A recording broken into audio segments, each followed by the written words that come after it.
Good afternoon, ladies and gentlemen. Before we start this presentation, please make sure your audio volume is properly adjusted.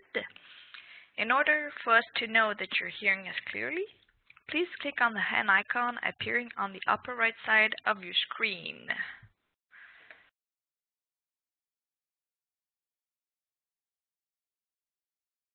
Okay, I see a few hands there.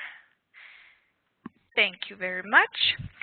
If you're experiencing any audio difficulties during the presentation, you may also click on the phone icon at the right hand of your screen. Dial-in instructions will then pop up, and you will be allowed to follow the presentation through your phone.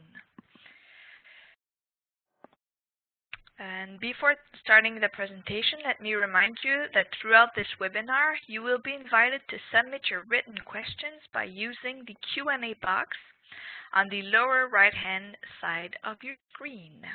Presentation will begin momentarily.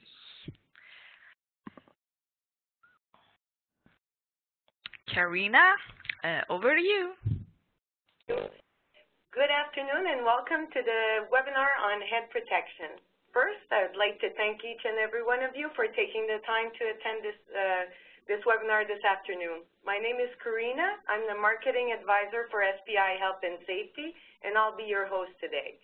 At the end of the presentation, the system will lead you to a short survey. We would really appreciate if you can complete it. Now, let me introduce our guest speaker, Mr. Stephen Belleville. Mr. Belleville has over 20 years experience in the safety industry, in training, and in risk assessment, and acts as the Regional Sales Manager at Honeywell Safety Products. Without any further delay, I will now pass the mic to Mr. Belleville. Thank you very much, Karina. Good afternoon, everybody. As Karina said, my name is Stephen Belleville. I'm from the company Honeywell, and today we're about to talk about some head protection.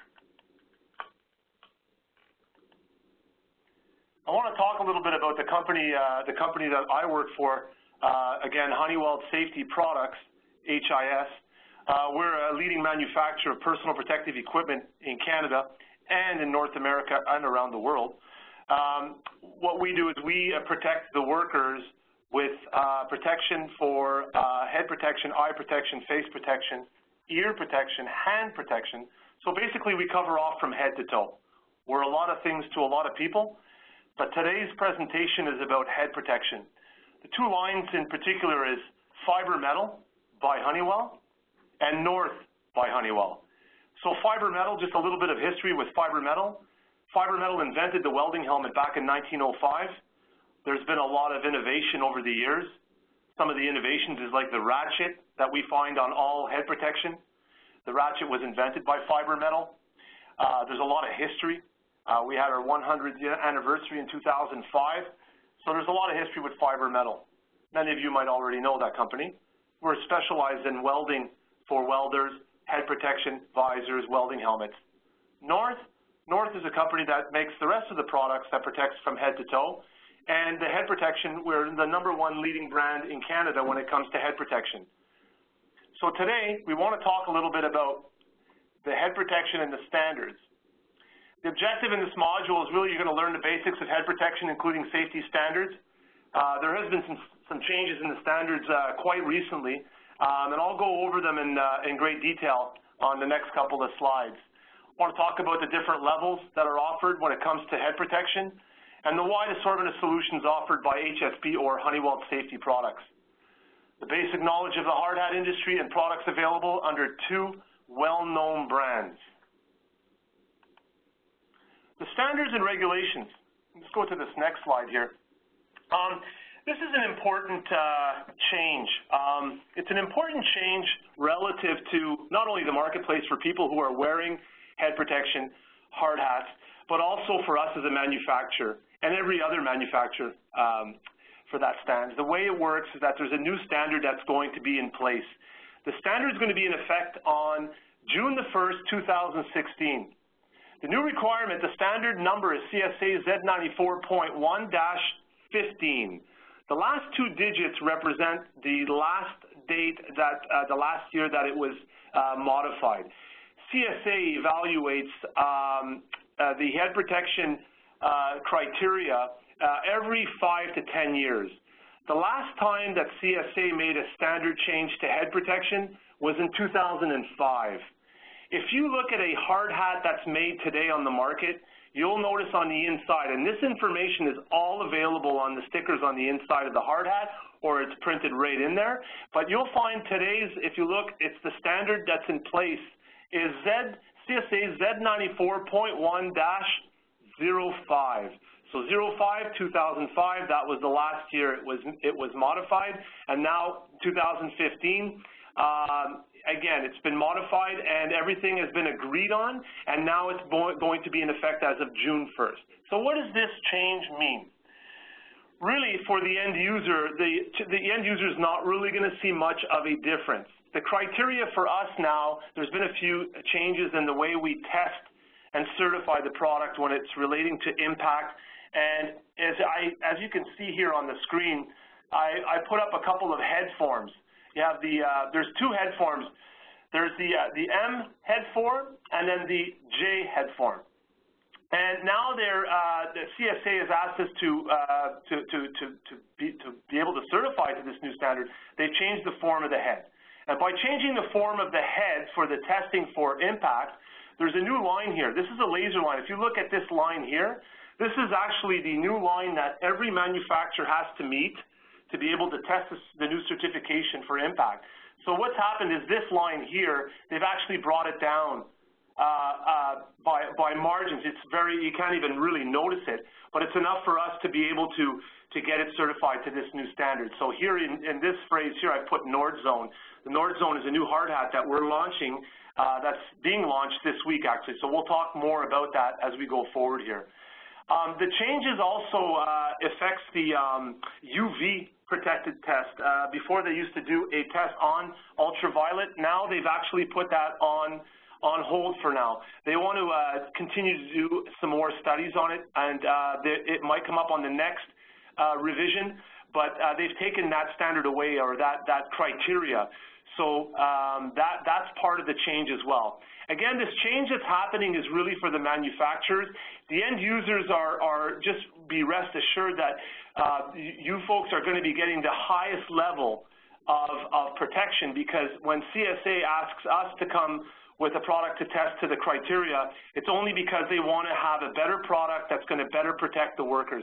So that's why CSA is there to give us the guidelines, and we all work in collaboration to make sure that we keep the workers as safe as possible. So these changes will affect us as a manufacturer and every other manufacturer. So June 1st is the 2016 is the date that we flick the switch, and hard hats will be printed with that new standard in there.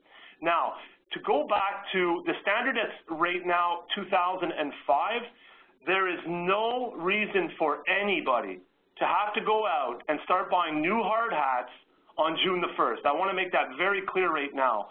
This change that's in effect is for us as the manufacturer, for us to continue with our certification.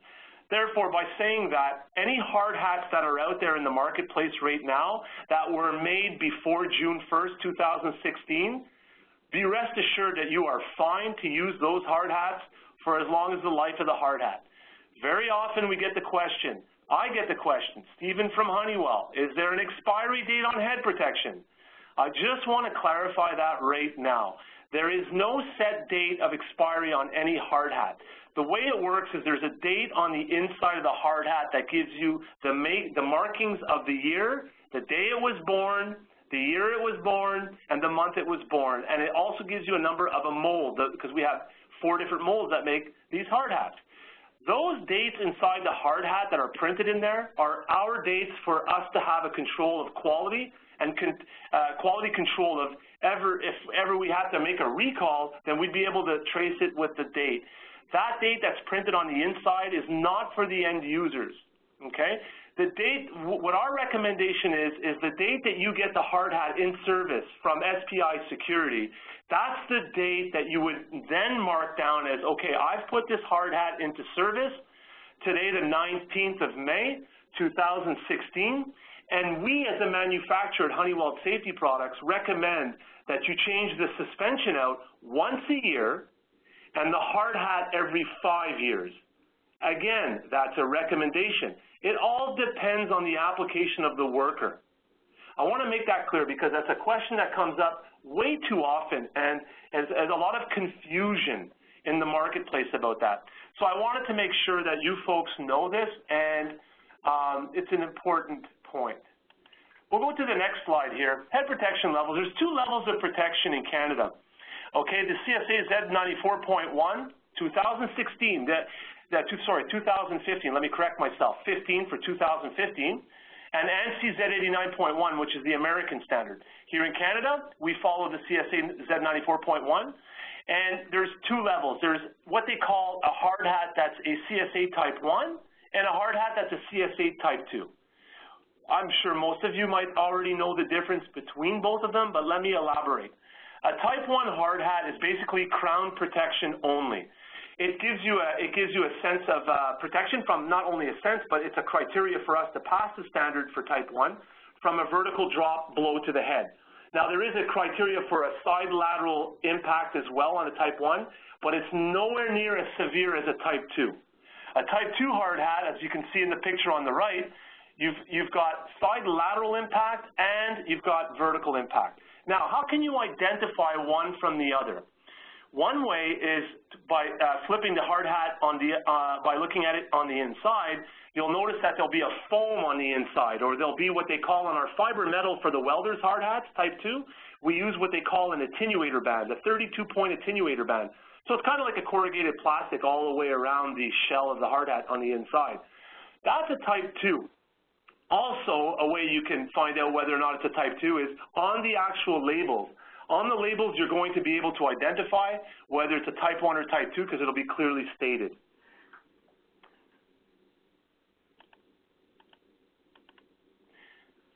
So head protection levels, again, Type 1, what does it consist of? What does a hard hat consist of? Well, it consists of the molded helmet shell itself. Right? That shell has to be rigid. It has to be able to resist a certain impact. The suspension system comprised of crown straps and headband. You know, a lot of people take the suspensions on an inside of a hard hat for granted. It's sad because sometimes when we see people out there that think, well, if I have one broken suspension point on the inside of my hard hat, you know, I could probably get through another 8-hour shift before I get back to the stores to change it out. Folks, I just want to emphasize that if you have a broken strap on the inside, a broken point, anything that's broken on the inside of a suspension, please do not wait. Okay, this is a life and death situation where you don't want to put somebody at risk. If you've got a broken strap, a broken suspension point, change the suspension out. Again, we go back to that annual once a year for the suspension and every 5 on the hard hat. That's why we recommend you making those dates when that hard hat is actually put in service. But suspensions are taken for granted. And I can tell you the suspension is the criteria. That is the vital part of a hard hat. When you get a blow to the head from an object, I can tell you that the force of energy is not only absorbed by the shell, it's then transmitted into the suspension, down through the neck, down through the back, through your legs, and into your feet. That's how our body absorbs an impact from an object hitting your head. So we really don't want to compromise a suspension. For the price of a suspension, just change it out. So on the Type 2 hard hats, the difference between the 1 and the 2, again, side lateral impact. You look on the inside, you'll see the foam on the inside. Okay, so that's going to tell you that if that foam's not in there and it's marked Type 2, it's probably because somebody tried to modify that hard hat. Please, if you're a health and safety coordinator and you're out there and you have Type 2 hard hats on the floor, just take a look at the protection that you have and make sure that that foam or the attenuator band is in place and that nobody's modifying their own equipment because that's vital to a side lateral impact. There's 2 provinces in Canada that have implemented Type 2. It's the only 2 provinces who have implemented it. It's Nova Scotia, Newfoundland, and Labrador. Those 2 provinces have made it mandatory for it doesn't matter what application you're in, you cannot arrive on the job site or in a plant with a Type 1 head protection. It has to be Type 2. So keep in mind, if any of you folks are in those provinces, or you have contractors, you have teams that will go and work in those provinces, please take a note. Type 2 is a mandatory head protection criteria in those provinces. So Honeywell Safety Products makes both Type 1 and Type 2 CSA certified. I just want to go back to one point about Type 2. In most provinces, the provinces, Minister of Labour in Ontario, CSST here in Quebec, all of the different bodies out there for each and every province can actually mandate end users to do a risk analysis. A risk analysis is to really get a better idea of what we're dealing with when it comes to head protection. Is there a risk? If I have overhead cranes with chains that are flying from left to right, I would believe personally that a Type 2 would be the best protection for my employees. So keep that in mind. Risk analysis, very important that you do that. And it's proactive. If you decide that you want to implement Type 2, there is absolutely no problem at all. You're just upgrading the level of protection. So let's get to this slide here where it says markings required for hats being worn in the reverse orientation. This is something that's not new in the new criteria for the 2015 standard. This actually was introduced in 2005. But a lot of people don't know about this. And these two arrows are basically arrows to indicate to the end users that the hard hat has been certified in both in the reverse orientation and with the lip of the hard hat in the front orientation. So this gives a little bit of clarity because we know, I've been in this business for 20 plus years, folks. I can tell you there's many times where coordinators thought that they weren't sure if workers should be wearing wearing a hard hat with the lip around back.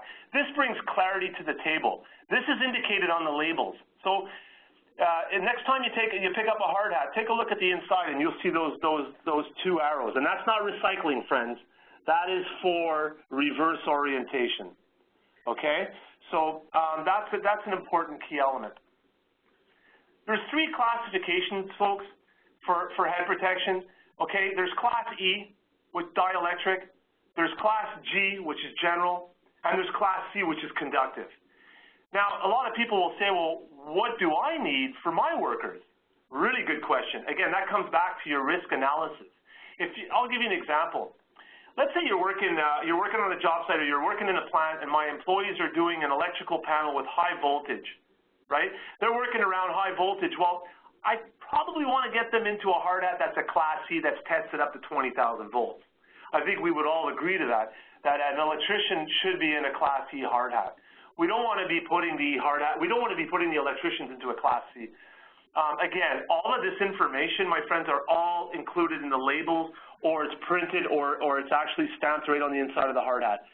So Class E, electrical, G for general. Class C, I'll give you an example. Class C, welders. Welders that wear the hard hat with the lip around the back of the hard hat, suspension around the back with the ratchet, they're not exposed. Welders are not exposed to high voltage. So I just want to make that clear that anybody that thinks that welders exposed to high voltage, they're not. And they can wear a Class C hard hat. There is not a problem with that. Okay? So we'll go to the next slide. I hope I'm not boring everybody in this conference call. I'm trying to make this as exciting as possible. I'm passionate about what I do. I've been doing this for 20 years plus, and again, you know, SPI has been here a long time as well. So we're here to help you. Don't think that you're on your own out there making the decisions. We'll definitely be here to help you, and we'll talk more about that at the end of the presentation. Here's a hard hat overview. So the hard hat is one of the most important pieces of protective equipment worn by employees in the industry. Right? The protective the hat or cap consists of two basic components that work together as a system. Right? So the shell, again, I'll repeat myself here, but the shell criteria about the shell is we want to inspect that shell. We want to make sure there's no cracks in it. We want to make sure that if my workers are exposed to some chemicals, some types of acids, whatever the case might be, we want to make sure we're inspecting that more frequently. Another question that's asked to me on a frequent basis is, Stephen, are we allowed to put stickers on a hard hat? Can we put stickers all over in the front and in the back and on the sides and all over the hard hat and really make it look nice and shiny? And I like my stickers. Well, folks, here's the lowdown on it. Basically, there's nothing that says that they cannot. Okay, there's nothing that's in stone that says they cannot. But again, we go back to the manufacturer recommendation. If the manufacturer states that it's not recommended, then I would follow the manufacturer recommendation. It's not, and simply because two things. First is that if you put stickers all over a hard hat, I'm sorry, but you're not really going to be able to see the cracks if anything was impacted from the outside, right? The second thing is the stickers consist of glues. There's all types of glues out there, and I could tell you today's glues are a lot more friendly than the glues that we had 20 years ago. The glues back 20 years ago used to be a solvent-based glue. Today, I could tell you probably 8 out of 10 times the glue is water-based.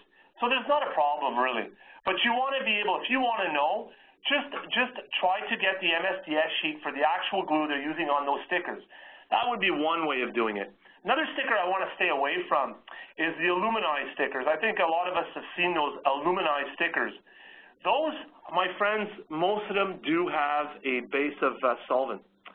So you want to kind of stay away from those aluminized stickers as much as possible. But again, refer back to the manufacturer of those stickers to make sure that the glue is user-friendly if you have no choice. Care and maintenance, how do we clean a hard hat? Definitely do not put it in a dishwasher, okay, folks?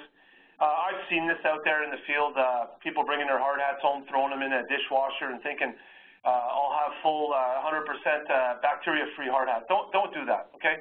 Please don't do that.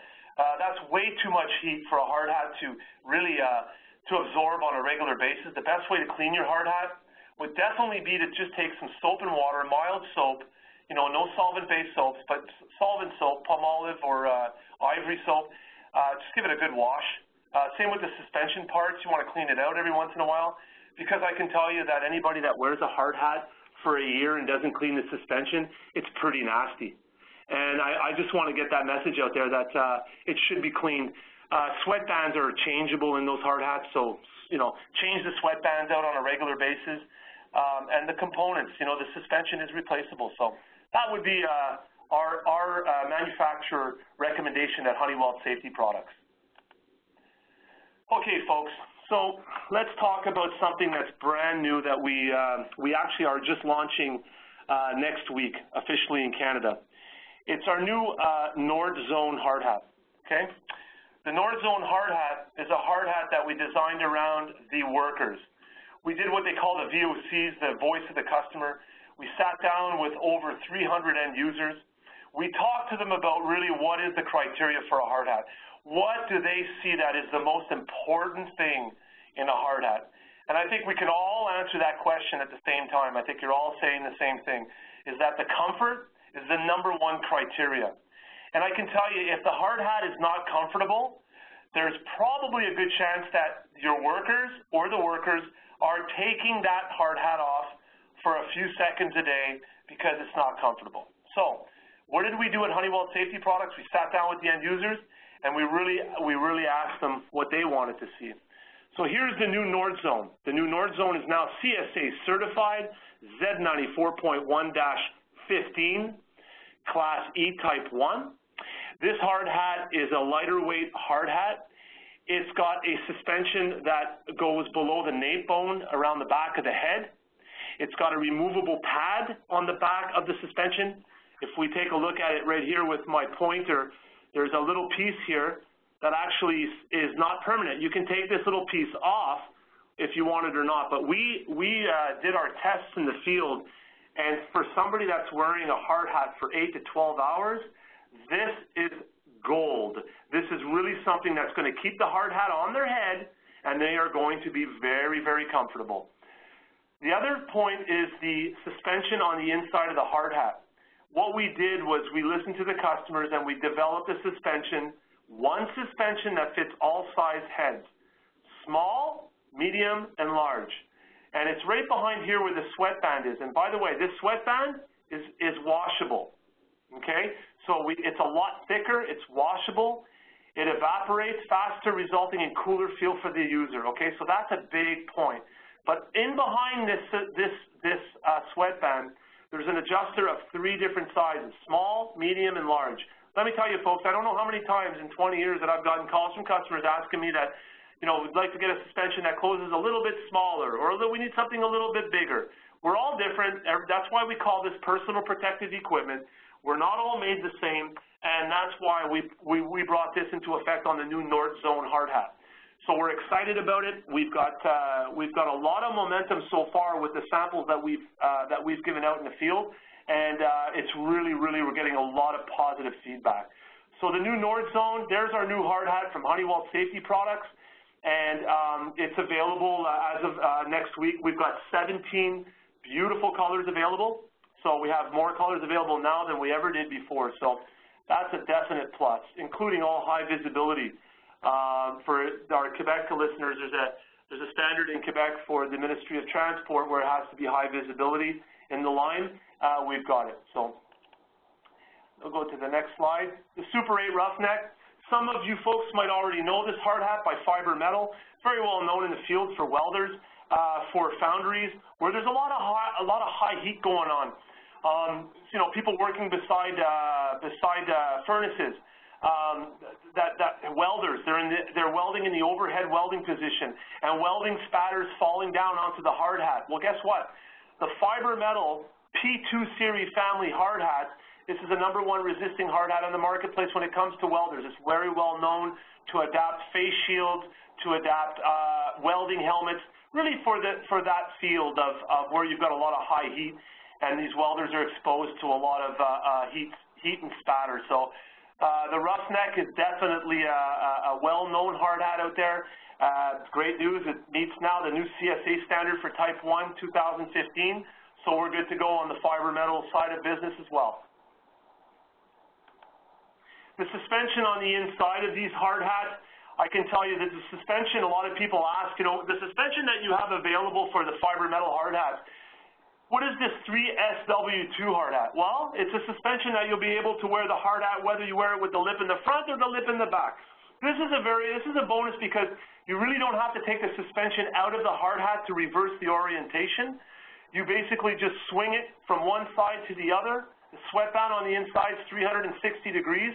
It's a really good, innovative product. It's been around for a long time. A lot of people don't know about it.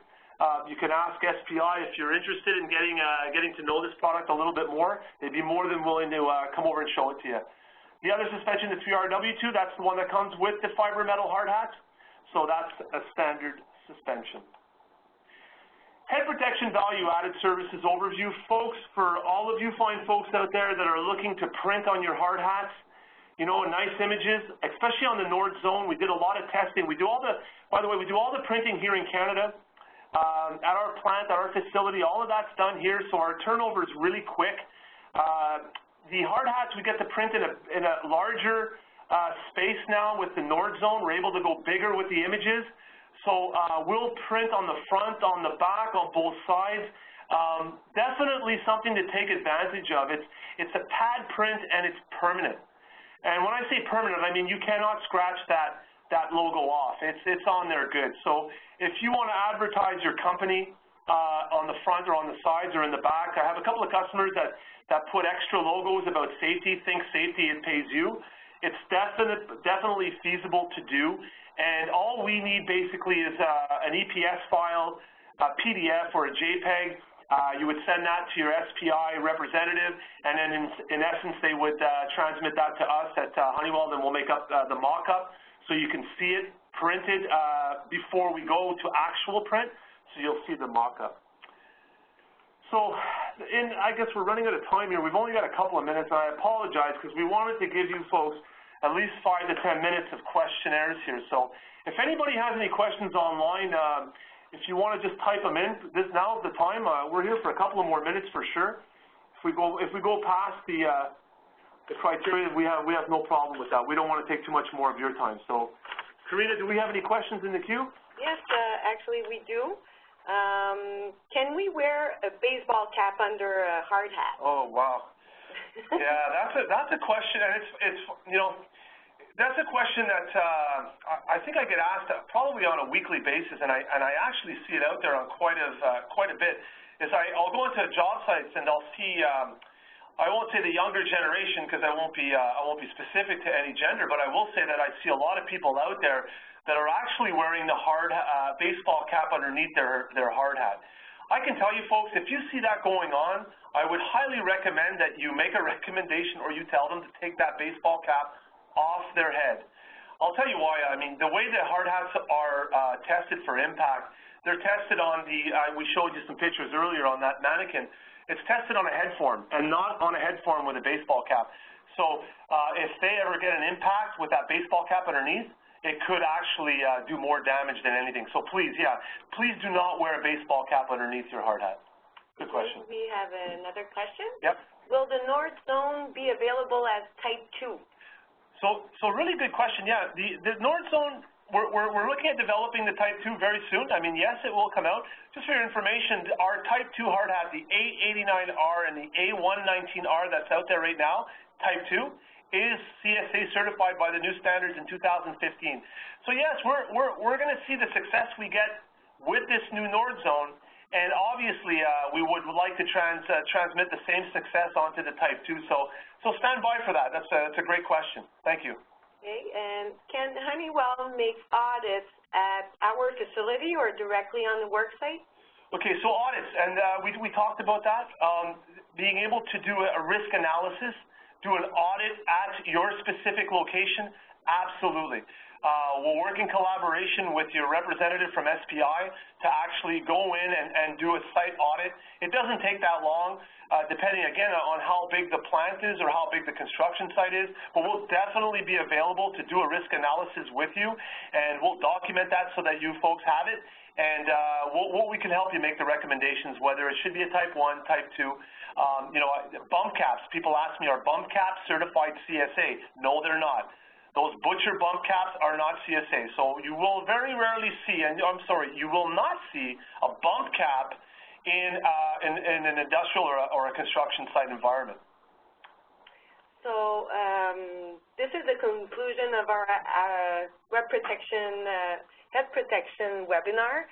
So we hope that you appreciated the presentation, and if there's any unanswered questions, we will make our best to answer you in private, and you will also receive a playback link shortly. So have a great day. Hope you enjoyed. Thank you. Thank you, everybody. Stay safe.